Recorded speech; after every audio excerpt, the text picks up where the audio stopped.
When the RTX 4070 Ti non-super was released back in January of last year, consumers scratched their heads as to why it only had 12 gigs of VRAM and 192-bit memory bus.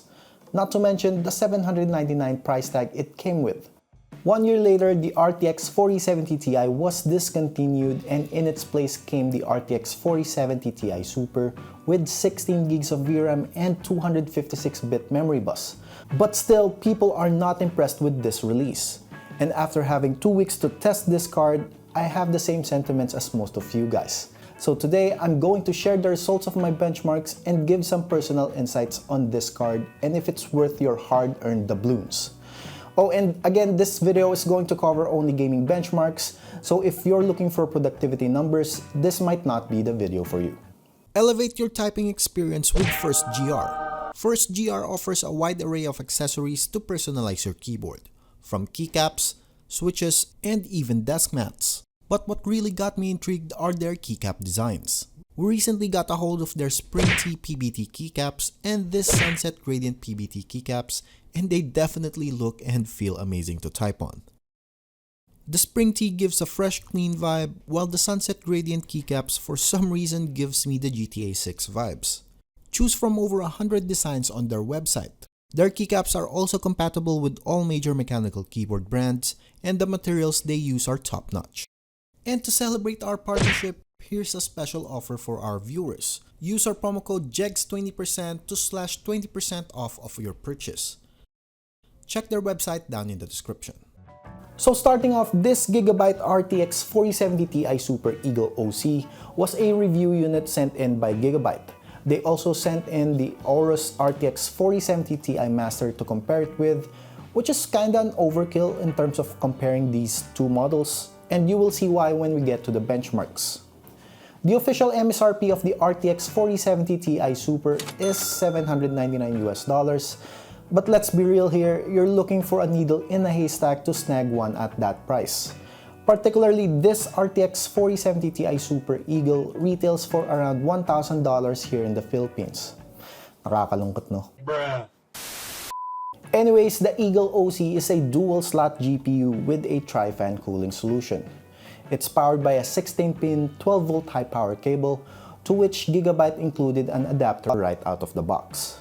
And if you're curious to see what's inside the box, I made a YouTube Shorts video unboxing this GPU, which should appear somewhere right here. The Eagle RTX 4070 Ti Super has a base clock of 2340 MHz, which is the same as the reference 4070 Ti Super. Its boost clocks are 1% higher compared to the reference model at 2640 MHz.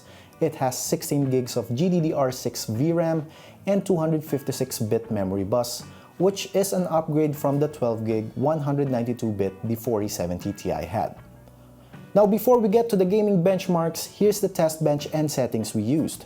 I'm also going to test the 4070 Ti Super on some mid-range setups like the i5-12400F and Ryzen 5 7500F in the coming days, so just watch out for the benchmark videos on those pairing. On Alan Wake 2, when playing with ray tracing disabled, the RTX 4070 Ti Super only had marginal increase of performance against the RTX 4070 Ti.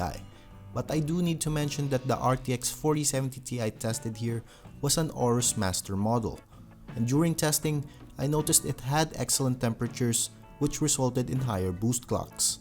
So expect a bigger gap between the RTX 4070 Ti Super and the 4070 Ti when comparing two mid-tier models or reference models.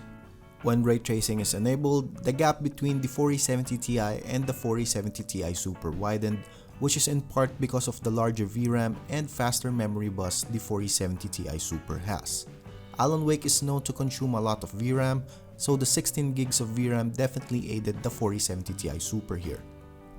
Moving on to Cyberpunk 2077, on rasterization, the closest competitor the 4070 Ti Super had among the GPUs we tested was the RX 7800 XT.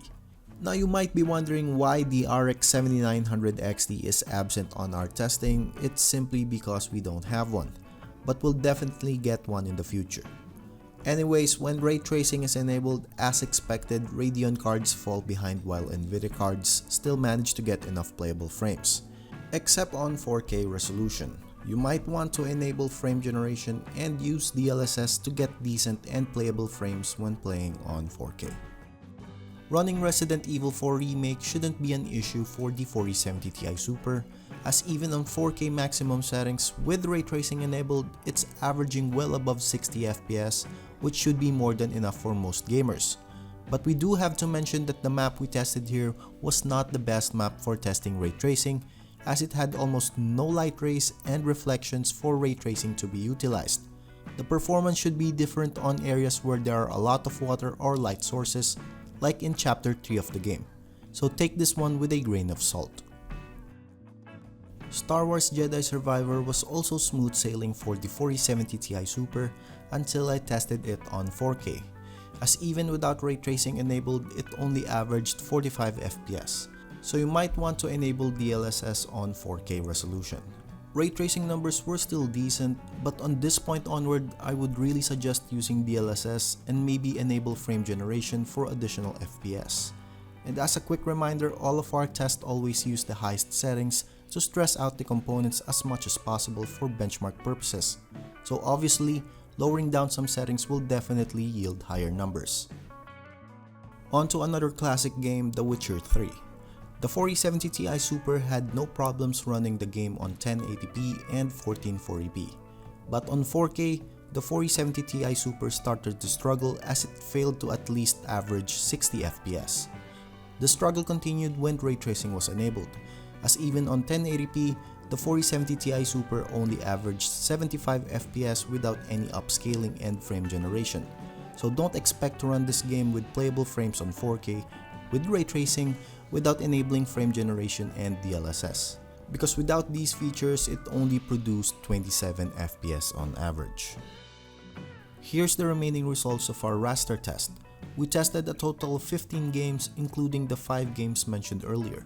Again, each game is running the highest settings with no upscaling or frame generation, so definitely expect higher frames when you lower down some settings. The RTX 4070 Ti Super was around 4 to 7% faster against the RTX 4070 Ti, but there are some outliers like Call of Duty Modern Warfare 2, when on 1080p, both the 4070 Ti and 4070 Ti Super surprisingly had the same averages, but I'm going to chalk this up to the 4070 Ti model tested here. It had excellent thermals, which resulted in higher than advertised boost clocks for the 4070 Ti. So you should expect lower numbers for the 4070 Ti when using a mid-tier model. Looking at the 15 game test averages, the 4070 Ti Super was the clear winner among the GPUs tested. It managed to average well above 60 FPS even on 4K resolution, which makes it a decent 4K gaming GPU. As for the power consumption, we saw the RTX 4070 Ti Super draw an average of 283 watts after 10 minutes of gaming, which is impressive considering both the RX 6800 XT and RTX 3080 consumes upwards of 300 watts, and the RTX 4070 Ti Super beats both in terms of FPS average. Temperature-wise, the RTX 4070 Ti Super Eagle was decent as it averaged 63 degrees Celsius on gaming loads, while on idle loads it managed to average a cool 36.4 degrees Celsius. Take note, this was using the OC BIOS, and readings were taken on an open height Y40 case with 7 case fans, and ambient temps of the room were around 20 to 22 degrees Celsius. The RTX 4070 Ti Super Eagle was also silent as it had a noise reading of 48.1 decibels when gaming. Again, this was using the OC BIOS, and the noise reading was taken with 7 case fans running inside the case. So the noise reading should be a little bit lower if this was done on an open case with no case fans present.